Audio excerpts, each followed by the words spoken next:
শুভ সকাল সবাইকে। আজকে আমি ব্লগটা সুজি দিয়ে শুরু করলাম। আজকে হচ্ছে সুজি রান্না করব একটু। আজকে আর টিফিন কিছু বানাবো না, কারণ আজকে মামের স্কুল নেই।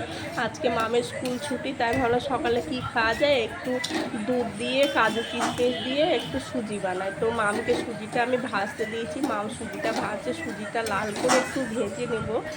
তো তখন একটু মামের মুখটা দেখে নাও, মাম সুজি রান্না করছে। এই যে আজকে বাজার হচ্ছে লেবু, কচুর ডগা, আর এনেছি এঁচো, আর এনেছি এখানে বিনস, গাজর। সকালে টিফিন বানানোর জন্য চাউমিন, পাস্তা এইসব বানায়, তার জন্য নিয়ে এসছে এগুলো। তো আবার দেখা হচ্ছে, সুজিটা রান্না করে নিই, তারপরে দেখা হচ্ছে। তো সুজিটা ভাজা হয়ে গেছে। এবার এখানে হাফ প্যাকেট করে 2 প্যাকেটের দুধ আছে, দুধটা আমি দিয়ে দেবো ওর ভিতরে। আর সব দুধটা হলো না, ওই জন্য একটু জল মিশিয়ে দিলাম।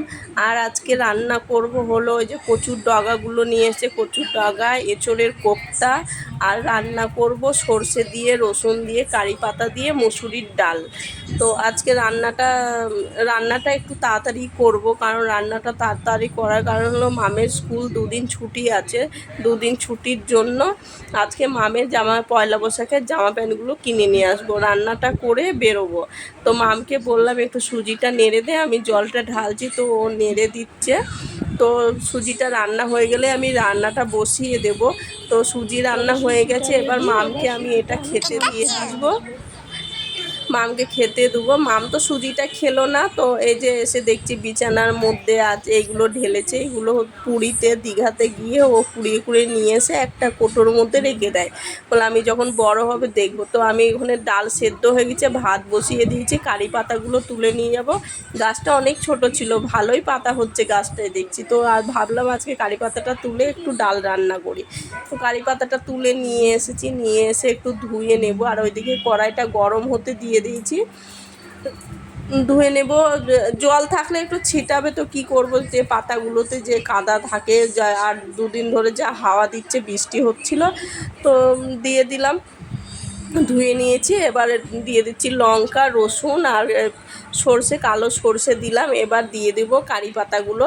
কারি পাতাগুলো জল ছিল, যা ছিটকা ছিল। তারপরে দিয়ে দিচ্ছি একটু হলুদটা দিয়ে একটু মিশিয়ে নেব। তেলের উপরে হলুদটা দিলে কি হয়, ডালের সাথে ভালো মিশে যায়, নাহলে এমনি দিলে মানে কেমন গোটা গোটা হয়ে থাকে।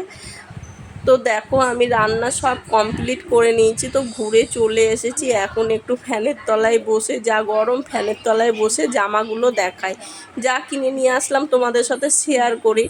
যে সব কিছু তখন শেয়ার করি, তো জামাগুলো নিয়ে আসলাম, জামাগুলো দেখি শেয়ার করি। কেমন হয়েছে দেখে অবশ্যই বলবে, লাইক করবে, ভিডিওটাকে কমেন্ট করবে। তো এই একটা গেঞ্জি নিয়েছি, মোট নিয়েছি 3খানা গেঞ্জি নিয়েছি, 3খানা গেঞ্জি নিয়েছি, 4টে প্যান্ট নিয়েছি। আর এই ফ্রক জামা দুটো পুতুলের গায়ে ঝুলানো ছিল, দূর থেকে দেখতে খুবই সুন্দর লাগছিল, তাই এসে জামা দুটোকে নিলাম। আর এই দুটো হাফ প্যান্ট নিয়ে নিয়েছি। ও হাফ প্যান্ট পরতে বেশ ভালোবাসে, ওই জন্য দুটো হাফ প্যান্ট নিলাম। আর 3/4 প্যান্ট দুটো নিয়েছি, এই একটা 3/4 প্যান্ট, আর একটা আছে, আর একটা 3/4 প্যান্ট, দুটো প্যান্ট নিয়ে নিয়েছি। আর 3টে গেঞ্জি নিয়েছি। আর এই যে জামাগুলো আবার পরে যাব, যেদিন আমার কিনতে যাবো সেদিন আর দুটো গেঞ্জি ওকে কিনে দেবো। আর এই ইনারগুলো, স্কুল ড্রেসের তলায় গেঞ্জি পরে যে এত করে বলে, তাও ও শুনে না, তার জন্য 3টে ইনার কিনে নিলাম, ও স্কুল ড্রেসের সাথে পরবে। তো জামা প্যান্টগুলো যদি ভালো লাগে অবশ্যই একটা লাইক করবেন, আর আমার ভিডিওটা যদি ভালো লাগে আবার একটা লাইক করবেন। তো দেখা হচ্ছে পরের একটা ভিডিওয়, আবার নতুন কিছু নিয়ে আবার আসছি ব্লগ। পরের ভিডিওটা ভালো লাগলে অবশ্যই একটা লাইক করবেন।